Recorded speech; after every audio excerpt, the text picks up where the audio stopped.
ఈ న్యాయాధిపతుల గ్రంథము 7వ అధ్యాయంలో గిద్యోను ఏ రకంగా దేవుని పనిని కొనసాగించడానికి, దేవుని పనిలో ఒక సాధనంగా మారటానికి బాధ్యత తీసుకున్నాడో మనం చూస్తాం. దేవుని మీద ఆధారపడి తనకు అప్పగించిన బాధ్యత నెరవేర్చడంలో గిద్యోను నమ్మకత్వాన్ని చూపించాడు.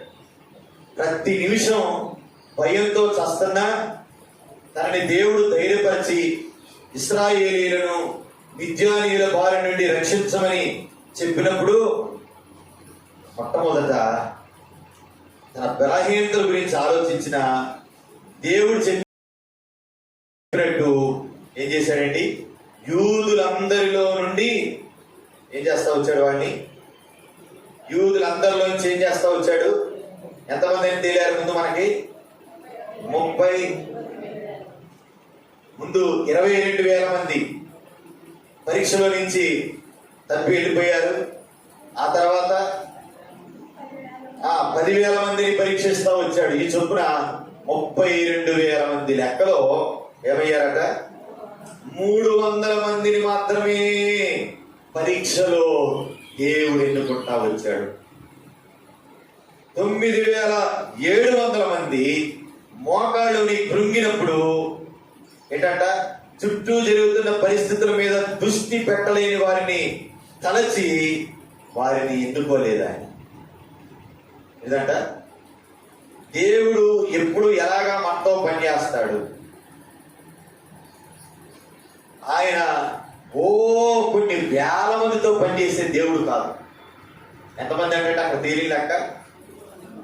ఎందుకని అంటే ఎక్కువ మంది ఇశ్రాయేలీయులు యుద్ధం చేసి మమ్మల్ని గెలిచారు అనే మాట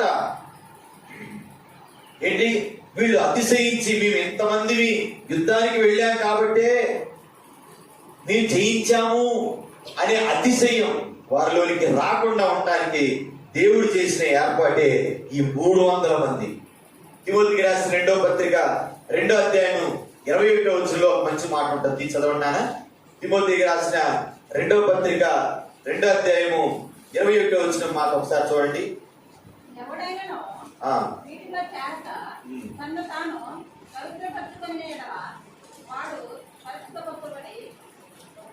రెండు 21 రెండవ తిమోతి చదవండి. యజమానుడు వాడుకొనుటకు అర్హమై ప్రతి సత్కార్యములకు సిద్ధపడి ఘనత నిమిత్తమైన పాత్రలుగా ఈ 300 మంది ఉన్నారంట. సంపూర్ణంగా తమ్మును తాము అప్పగించుకున్న వారిని దేవుడు కోరుకుంటాడు. మీకు అందుకే చెప్పాను, కుంగినోడు, చతికిల పనివాడు, అలసిపోయినవాడు ఎవరంట? చెవుకిచ్చు విల్లు దేవుని చేతిలో పనిచేసే సాధనాలు కాదు. వెనుతిరిగి చూచువాని యందు నా ఆత్మలకు ఏముండదంటాడు దేవుడు? నాగటి మీద చెయ్యి పెట్టి వెనుతిరిగి చూచే వారి యందు నా ఆత్మకు సంతోషం ఉండదు. దేవుని బిడ్డలమైన మనం ఎలాగా ప్రణయ్ ఇటు వెళ్ళాలన్నా మనం దేవుని బిడ్డలమైన మనం అడుగంతా ఇటువైపు స్థిరముగా నిలబడి నరపుత్రుడా చక్కగా నిలబడాలి. ఎట్లాగా? చక్కగా నిలబడాలి. ఇక్కడ గిద్యోను దేవుడు ఎన్నుకున్న వారిని అననుకూలమైనటువంటి పరిస్థితులు కూడా తీసుకెళ్తా ఉన్నా. ఈ రోజున సంఘంలో నీవు ఒక సైన్య సమూహముగా, వ్యూహిత సైన్య సమీకరణ రూపిణి అయిన ఈమె ఎవరో అని సంఘాన్ని గురించి దేవుడు వర్ణిస్తున్న సంఘంలో నువ్వు ఉంటే, ఒక దైవజనుని ఆధ్వర్యంలో అననుకూలమైన పరిస్థితుల్లో ఈ సంఘాన్ని దేవుడు నడిపిస్తా ఉంటే, గిద్యోను తాను ఎన్నిక చేసుకున్న 300 మంది అనుకూలమైన పరిస్థితుల్లో వంటి వాళ్ళకి మీరు ముందుకు పోయి చదివితే అక్కడ అర్థమవుతారు. చూడండి అక్కడ ఎలా ఉన్నారు వాళ్ళంతా. 12వ వచనంలో 7వ అధ్యాయము న్యాయాధిపతులు 12వ అధ్యాయంలో మీరు చదివితే మిద్యానీయులను, అమాలేకీయులను, తూర్పు వారును లెక్కకు మిడతల వలె ఆ మైదానంలో పరుండి ఉండేది. వారి ఒంటెలు సముద్ర తీరమందున్న ఇసుక రేణువుల వలె లెక్కలేనివై ఉండెను. ఇవన్నీ చూస్తేనే ఏమవుద్ది? ఆ 10 మంది చెప్పింది మాటలు గుర్తొస్తాయి. వేలు పోయి చూసినట్రా శుభం పలకరా అంటే పెళ్లి కూతురు ముందు ఎక్కడ ఉంది అన్నట్టుగా ఏదంట, వారి దృష్టికి మిడతల వరే ఉంటివి, మా దృష్టికి మేము. ఈ దృష్టి ఏంటి, వాళ్ళ దృష్టి ఏంటి? ఎవరి దృష్టి కావాలి మనకి? దేవుని ప్రభు దృష్టిలో ఎలా ఉన్నాము ఏంటంట? ఎవరి దృష్టిలో? ఇవన్నీ చూస్తే ఎలా ఉంది విషయం అని అంటే ఎలా ఉంది? గెలిచేటట్టుగా ఏమైనా కనపడుతుందా? అంత అననుకూలమైన పరిస్థితులే. నా ప్రభు ఎప్పుడు కూడా నిన్ను ఎక్కడ తీసుకెళ్తాడో తెలుసా? అనుకూలమైన పరిస్థితులు గుండా మనల్ని నడపడు. గుర్తుపెట్టుకో. ఎప్పుడు కూడా నీ విశ్వాస జీవితం ఎలిజబెత్ ఎట్లాగా నల్లేరు మీద నడకలాగా ఉండాలని కోరుకోవద్దు. పల్లేరు మీద నడకైనా ప్రభు నీతో ఉండి పట్టుకొని నడిపిస్తే ఆ పుచ్చుకున్నవన్నీ కూడా నీకేమవుతాయి తెలుసా? ఆశీర్వాద కారణమవుతాయి. నీ శాపం దీవెనకరంగా మారుతుంది. నీ ఒంటరితనంలో ఆయన నీకు తోడుగా ఉంటాడు. నీ దిక్కులేని తనంలో ఆయన నిన్ను నడిపిస్తాడు. ఎవరూ లేని ఎడబాటులో ఇమ్మానుయేలై నీ పక్షాన ఆయన వ్యాజ్యమాడతాడు. దేవునికి స్తోత్రం. గిద్యోనుతో ఉన్న సైన్యం పరిస్థితి కూడా ఇక్కడ అదే కనబడతా ఉంది. 300 మంది అయినా కూడా వాళ్ళు ఏ మాత్రం ఏమవట్లేదు, వెనక తడవట్ల. ఎందుకు తెలుసా? వీళ్ళంతా ఎవరంటే చెప్పండి, వీళ్ళంతా ఎవరంటే ఎవరట? యజమానుడు వాడుకుని ఆయన అర్హతగా మనల్ని మార్చాలి. సౌలుకి ఆగిందా? ఆయన సమయాలు వస్తాడు. శత్రు సమూహము నిలబడుకొని ఉంది. ఆయన కబురు పెట్టాడు, నేను వస్తానయ్యా, దహన బలిని అర్పిద్దాం, బలిపీఠం సిద్ధం చేసి ఉంచు, నేను యెహోవాకు దహన బలి అర్పించి ప్రార్థన చేస్తాను, దేవుడు నీకు విజయం ఇస్తాడు. కొద్దిగా ఓపిక కొట్టాడు. ఎంతకి ఎక్కువ కూడా పట్టక్కర్లా, కొంచెం ఓపిక చేయండి. మీరు శ్రమ పడిన పిమ్మట అక్కడ రాసుంటుంది ఏమని? కొంచెం కాలము. ఎంతకాలం ఉంటుందంట శ్రమ? నిజంగా ఎంతకాలం ఉంటుంది ఇది? కొంచెం కాల శ్రమ. ఇవి మనం పొందబోయే మహిమ ముందు ఎన్న తగినవి కావు. ఇప్పుడు పక్కన చెప్పట్లా ఆ రోజున ఏమైంది? డౌట్ ఎందుకు? కొట్టా గట్టిగా కొట్టేది ఒకేసారి.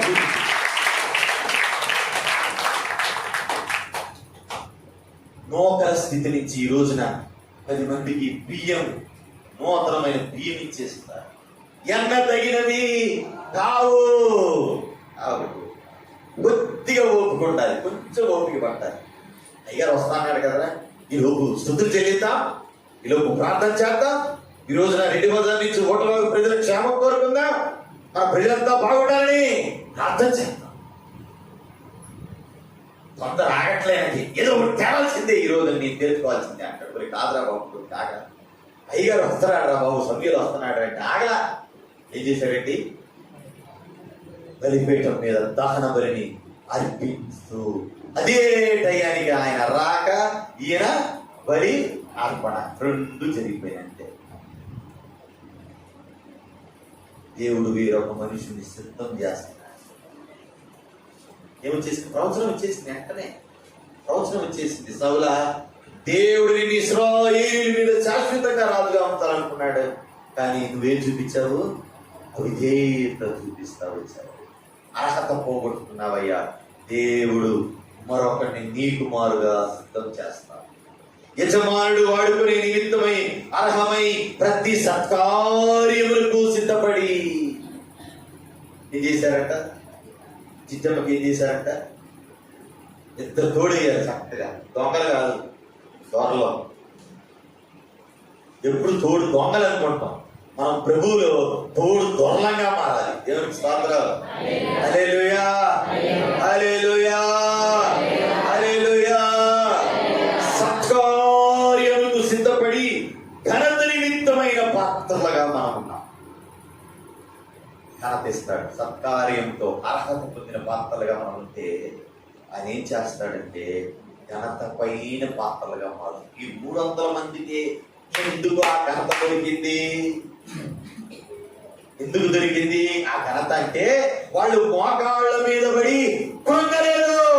కొట్టు చప్పట్లుగా ఏం చేస్తా వచ్చారు? వాక్యం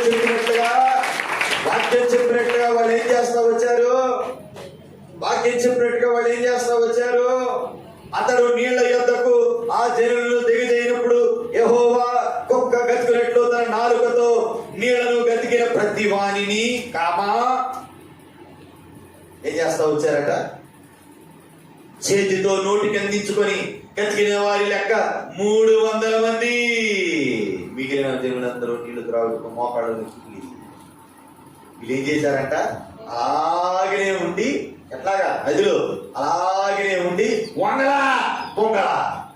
హలో, విశ్వాసములో స్థిరులై ప్రభు వాడుకునే అర్హమై పాత్రలుగా నిలబడాలి.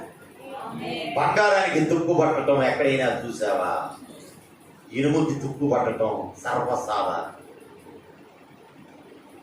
ఇప్పుడు కొద్దిగా చెమ్మ తగిలితే చాలు ఏమైపోతే?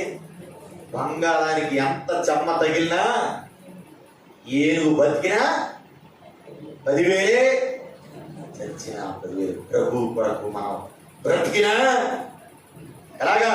హంసలాగే, చచ్చినా హంసలాగే. ఈ 300 మంది ఎలాగున్నారంటే, మేము కొమ్మం, ఎవరిని వంగనీయం, ఎవరిని పొంగనీయం. సంఘంలోని బాధ్యత. ఎవరైనా కృంగుదల్లో ఉంటే అయ్యా కృంగవాకు, అయ్యా తొట్టిల్లుతో ఉంటే తొట్టిల్లు వారి పాదములను, తొట్టిల్లు వారి హృదయాలను, తత్తరిల్లుతున్న హృదయాలను ఏం చేయాలంట? నీ పాదాలు అక్కడికి పరిగెత్తాలి. పర్వతముల మీద సువార్తను ప్రకటించు వారి పాదములు సుందరములు. దేవునికి స్తోత్రం. ఈ 300 మంది ఏమయ్యారో తెలుసా? శత్రు సైన్యం వారి కంటే ఎక్కువ మంది ఉన్నా, మేము తక్కువ మంది ఉన్నా వాళ్ళు గ్రహించిన సంగతి ఏంటంటే, జకర్యా గ్రంథం 4:7 చెప్పినట్లుగా మీరు చెప్తాను, వినండి, రాసుకోండి. శక్తి చేతనైనను బలము చేతనైనను కాక తన ఆత్మ చేతనే ఇది జరుగును. దేవునికి స్తోత్రం. ఏం జరుగుతుందట? ఈ పని వాళ్ళు ఎక్కువే ఉండొచ్చు, ఈ దగ్గర సామర్థ్యము తక్కువ ఉండొచ్చు. ఏం భయపడ. ఎవరి ద్వారా జరుగుతుంది? ఇది శక్తి చేత కాదు, బలము చేత కాక దేవుని ఆత్మ చేతనే ఈ కార్యం జరుగుతుంది. ఈ జీవితంలో వెనకడిగేసి కృంగిపోయి తత్తరిల్లిన హృదయాలతో, బెదిరిపోయిన చూపులతో, బెదిరిపోయిన పరుగుతో ఉన్నావేమో. ఈ మధ్యాహ్న కాల సంఘటన ప్రభు చెప్తున్నాడు, ఈ శక్తి మీద, నీ బలం మీద ఆధారపడదా. ఈ కార్యాలన్నీ చేసే దేవుని మీద నీవు ఆధారపడు. ఆయన నీ కార్యాలు సఫలం చేస్తాడు. వీళ్ళను పెట్టుకొని ఇసుకను మించిన లెక్కని సైన్యం అక్కడ పడుంటే వీళ్ళు చేసిన పని ఏంటి అంటే, వీళ్ళు వాడిన ఉపకరణాలు ఏంటంటే చాలా పెద్ద ఉపకరణాలు. ఏంటో పాటించానా? కాదు, బోరా, చెప్పండి, మట్టి కుండలు, ఏంటంట కుండలలో దివిటీలు. ఏంటంటే వీళ్ళు వాడింది? గిద్యోను స్వయంగా తీసుకొచ్చి వీటిని ఏం చేస్తున్నాడండి? వాళ్ళకి అప్పగిస్తా ఉన్నాడు. ప్రతి వారి చేతిలో ఒక బోరుంచి, తాను చెప్పినప్పుడు అందరూ ఒక్కసారి ఓదాలని చెప్పి గిద్యోనులాగా ఏం చేయాలంట? ప్రతి వారి చేతిలో మనం ఏం పెట్టాలి నాన్న రమేష్? మనం ఏం పెట్టాలి? స్వయంగా ఆయనే వచ్చి ప్రతి వారి చేతిలో ఏం పెడుతున్నాడు? బోరా చెప్పి ఏం చేస్తున్నాడు? బోరను పెట్టి చెప్పేది ఏంటంటే, ఇతరులను దేవుని పరిచర్యకు ప్రోత్సహించాలి. దేవుని రాజ్య సంబంధమైన సత్యాలు తెలియపరచకపోతే ఎలా నేర్చుకుంటారు? అందుకని మీకు మేమే స్వయంగా ఇక్కడ కూర్చొని ఎలా 2 రోజులు ఉపవాసం ఉండి ఈ ప్రజల కోసం, ఈ సంఘం కోసం అంగలార్చాలి, కన్నీరు విడవాలంటే ఎలా విడవాలి, ఎలా తండ్రి అయిన దేవునికి మొరపెట్టుకోవాలనేది మేము మీకు చూపిస్తాం. ఇక్కడ అదే చేస్తా ఉన్నాడు చూడండి. చూస్తారండి ఇక్కడ 7:16 అంటాడు. 7:16 అంటాడు చూడండి. ఆ 300 మందిని 3 గుంపులుగా చేసి బోరను, ఒట్టి కుండను, ఆ కుండలలో దివిటీలను, ఏంటంట బోర, ఒట్టి కుండ, ఆ కుండలలో దివిటీలను పెట్టి ప్రతి వారి చేతికిచ్చి వారితో ఇట్లను ఎలా నేను నేను ఇక్కడే ఉన్నాను కానీ, నేను బోర పోదాను కానీ, నేను ఒట్టికొండ తేను కానీ, దివిటీ నా కొండలో పెట్టుకొని కానీ మీరందరూ పోయి యుద్ధం చేసి రావాలా అన్నాడా? నో, నన్ను చూసి నేను చేయునట్లు చేయుడి. దేవునికి స్తోత్రం. హల్లెలూయా, హల్లెలూయా. ఇవన్నీ దేనికి సాదృశ్యం అంటే బోర, ఒట్టి కుండ, ఇంకేంటి కొండలలో దివిటి దేనికి సాదృశ్యంగా ఉన్నాయంటే దేవుని వాక్యము, దేవుని స్తుతించుట, ప్రార్థన. ఈ 3 దేనికి సాదృశ్యం ఉన్నాయి? దేవుని వాక్యానికి, స్తుతి చెల్లించడానికి, ప్రార్థనకు ఏమి సాదృశ్యంగా ఉన్నాయంటే బూరెలు, ఒట్టి కుండ, చెప్పండి కుండలలో ఉన్న దివిటి. ఇది ఏమంటాడంటే, అయ్యా ఓ పెద్ద ఆయన అంటాడు, మాటల కంటే కూడా ఏంటిదంట, మాటల కంటే కూడా ఏవి బాగా పనిచేస్తాయంట చెప్పండి. మాటల కంటే కూడా చేతలు బాగా మాట్లాడతాయంట. ఏం కావాలన్నా మనకి ఈ రోజున మాటలు చెప్పేవాడు కావాలా? దేవుడికి కోతలు కోసేవాడు కావాలా? సంఘంలో, దేవుని పొలంలో ఎవరు కావాలి? పని చేసేవాడు కావాలి. నాకు పని కావాలి. ఈ రోజున రమేష్ అన్న గారు ఆపరేషన్ పట్టుమని 6 నెలలు కూడా అవ్వకుండానే 1000 గంటల ప్రార్థన చేద్దాం, 104 గంటల ప్రార్థన చేద్దాం. మంట, ఒక కసి, నసింపులోనికి వెళ్తున్న నా ప్రజల క్షేమం కొరకు ఒక దైవజనుడిగా నేను ఏం చేయగలను అనే భారం అన్న. ఏం చేద్దామంటే ఖచ్చితంగా చేద్దాం. మేము చేయగలిగింది మేము చేస్తాం. ఈ విషయంలో ఏంటండి, మేము అవునని గాని కాదని గాని అంటానికి ఇది లేదు. ఇది దైవ సంబంధమైన క్రియ కాబట్టి దైవజనుడా నీ వెనక మేము నిలబడతాం, పద నడు. ఏంటంట ఒక రోషం, హృదయంలో మండుతున్న వేదన, కన్నీళ్లు, పిల్లను పోగొట్టుకున్న ఏంటండి యవ్వన కాలంలో పెరిమిటిని పోగొట్టుకున్న యవనస్తురాల్లాగా ప్రభు పాదాలు పడుకోవాలి. ఏం చేయాలా? మాటలు కాదయ్యా ఈ రోజున ప్రభువుకు కావాల్సింది. రోజుకొకసారి దైవజనులు మేము రమేష్ గారు మాట్లాడుకుంటాం. అన్నా మనకు పని ఉందన్నా, పని చేద్దామన్నా అంటే అన్నా చేద్దామన్నా, చేద్దామన్నా. ఎవరు ఉండకూడదన్నా? వాక పీపుల్ గారు ఉండకూడదు. చేద్దామని ఆయన ఫోన్ చేస్తే చేస్తామన్నా, నువ్వు రోగిస్తోడివిగా, ఇంకా 6 నెలలు కూడా కాలేదుగా, అప్పుడే నీ ఓపిక ఎక్కడ ఉండదన్నా, నువ్వు నీరసం అయిపోతావు, నీకు ఆరోగ్యం బాగోదు. ఏ మాట ఏంటంట? వాక్పీకుడు మాట, బలహీనపరిచే మాట. దైవజనుడా నేను ఏ రకంగా చేయగలను, ఈ పనిలో నేను నిలబడతాను, నడు. ఎందుకని మాటల కంటే చేతలు బాగా మనతో మాట్లాడతాయి. హలో, మాటలు తగ్గించండి, అదే మనం చేస్తుంది. ఆగస్టు మాసంలో దేవుడు మనకి ఇచ్చిన పని ఏంటంటే ఏంటంట, మాటలు తగ్గించుట, ఏంటంట చేతలలో చూపించుట. ఈ వారానికి 2 చూపించారు, పద్మక్క అలాగే దాసు, ఇస్సాకు చూపించారు. నేను వచ్చేవారానికి నేనెందుకు చూపించుకోవాలి. ఏముంది అక్కడ? అర్హమై ప్రతి సత్కార్యం చెయ్యాలి. మా ఇంటికి వస్తే ఏం చేస్తా? మీ ఇంటికి వస్తే రూపాయి వెళ్ళ రూపాయి బిళ్ళ చెప్పండి, రూపాయి బిళ్ళ ఖర్చు నాకు ఏది కాని పని అయితే చెప్పండి అయ్యారు, ఎంతైనా కాదు.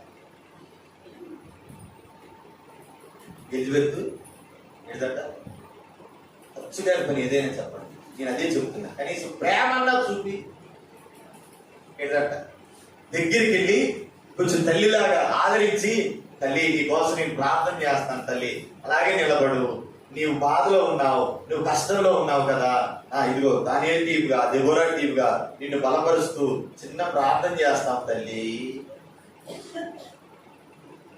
నేను అదే అంటాను, చెయ్యాలి అనేది ఈ గుండెలో మనసులో ఉంటే దానికి వయసు కానీ సమయం కానీ నాకు అమ్మ చెబుతుంది, అయ్యా 2 రోజులు అన్నం తినకపోయినా కూడా అయ్యా అసలు ఆకలే అని పెట్టలేదయ్యా, అంతకుముందు ఎప్పుడైతే తిరుగుతున్నాడు, అంతకుముందు శనివారం ఉన్నట్టు అమ్మో నేను ఉండలేను, అమ్మో నేను పాత కోసం ఉండలేదు, దాని చూసి నవ్వుతున్నట్టు ఆవేద పడేది,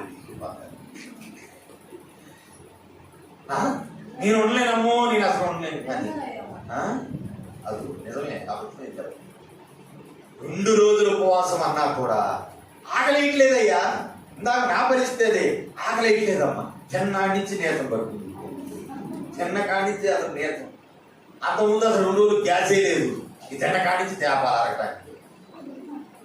హలో హలో ఏం చేద్దాం, మాటలు తగ్గించి ఈ కోడూరు ప్రజల కోసం చేతలు నేను ఏం చేయగలను, అది ప్రార్థన అయినా కావచ్చు, ఏంటండి అది కన్నీటి విజ్ఞాపన ప్రార్థన అయినా కావచ్చు, ఈ 3 పట్టుకున్నారండి ఉపవాస ముగింపులో. నేను ఇచ్చే మీ గిఫ్ట్లు ఏంటంటాక చక్క ఏంటో తెలుసా, దేవుని వాక్యం, దేవుని స్తుతించటం, 3వది ప్రార్థన.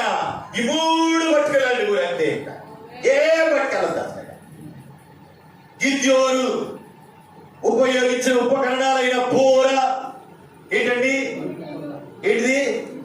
ఏంటిదంట ఒట్టి కొండ, కొండలలో దివిటీలు, వీటిని మనం పట్టుకొని పోదామంటే మాటల సంఘం కాదయ్యా, అది ఏ సంఘం అని చూపిద్దాం, చేతల సంఘం అని చూపిస్తాను.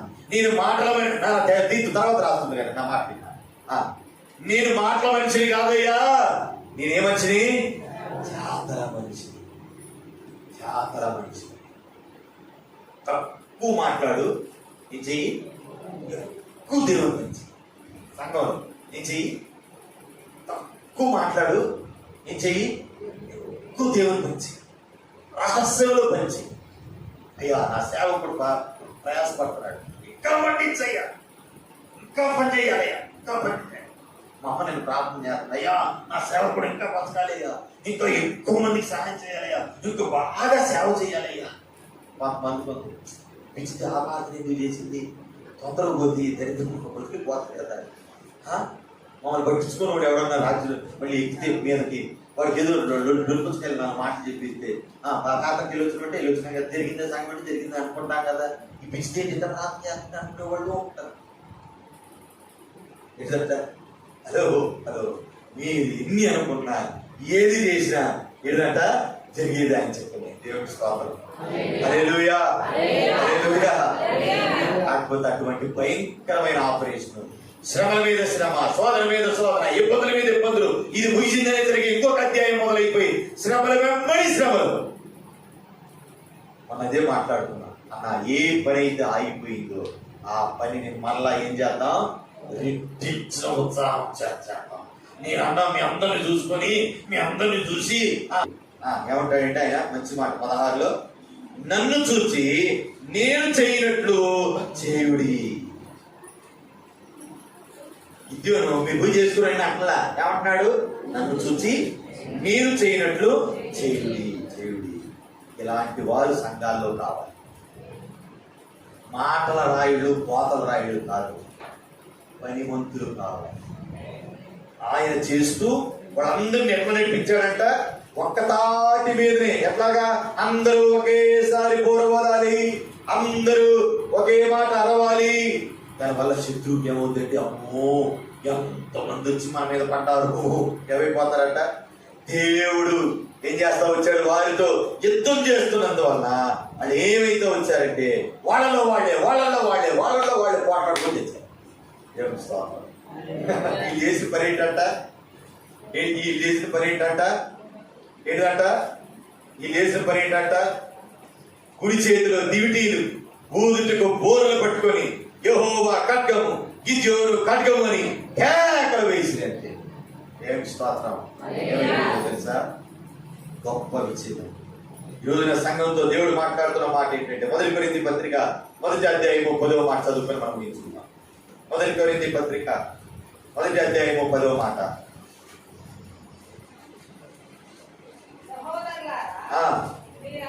మీరందరూ ఏకభావముతో మాట్లాడవాలని మీలో కక్షలు లేక. వినండి, మీలో ఏముండకూడదు, సంఘంలో ఏముండకూడదు, ఈ 300 మందిలో ఏమి లేవు, కక్షలు లేవు. కూర ఊదుట అంటే కూర ఊదారు. ఏం చేశారంట? దివిటీలు వెలిగించండి, కొండలు పగలగొట్టండి అంతతో అందరూ ఒకేసారి 300 పాపం కొట్టారు. అమ్మో, ఎంతమంది వచ్చి పడ్డారా మన మీద? ఏకాత్మ అంటే ఒక నాయకుని నాయకత్వంలో సనుగుడు గొలుగుడు లేకుండా ఎట్లాగంట మీరందరూ ఏకభావముతో మాట్లాడాలి. మాట తేడా ఉండకూడదు. నాయకుడు ఒక మాట చెప్పాక దాని మీద కొడుకుడు తీసుకొస్తే బీట్ చూపిస్తానని అనకూడదు. ఏంటంటే ఆయన మాటల్లో ఉన్న ఆంతర్యం ఇది. చూడండి, నేను బయటికి తీస్తానని చెప్పి ఎవరికి తిరిగి విచిత్ర బోధలు, దుర్బోధలు, అబద్ధ బోధలు ఏంటేంటో బయటికి తీసుకురావద్దు. ఏకభావంతో ఓదాలి. దేవుని వాక్యము, దేవుణ్ణి స్తుతించుట, 3వది ప్రార్థన. ఇవి ఏకాత్మతో మనం చేయాలి. ఈ 2 రోజులు ఏకాత్మతో సంఘం చేసిన ప్రార్థన మీ జీవితాల్లో ఫలింపుగా మారునుగాక. మీలో కక్షలు లేక ఏక మనస్సుతోనూ ఏక తాత్పర్యముతోనూ మీరు సన్నద్ధులై ఉండాలి. మన ప్రభువైన యేసుక్రీస్తు పేరిట మిమ్మల్ని వేడుకుంటున్నాం. చిన్న తీర్మానం తీసుకున్నాం.